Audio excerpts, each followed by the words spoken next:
Just like Win32, in fact, my first developer conference was the Win32 developer conference.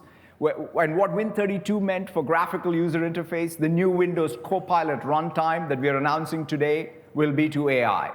And as you will see shortly, developers are already leveraging this to build groundbreaking experiences. Today, we are reimagining devices as we know them so that they understand us and our intent. We're bringing real joy and a sense of wonder back to the creation on the PC.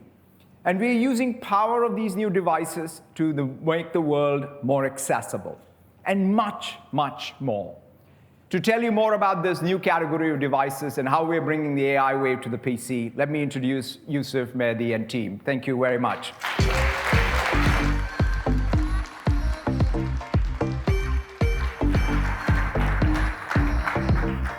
Thank you, Satya, and good morning, everybody. Great to see you all.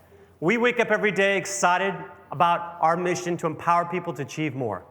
And we've been pursuing this by building creativity and productivity experiences on some of the world's most powerful and beautiful devices.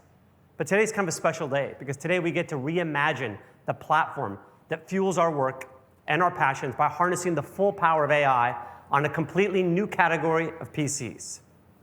Now, over the last year, we've been laying the foundation for this moment. We brought Copilot to your Windows desktop and to your keyboard with the Copilot key.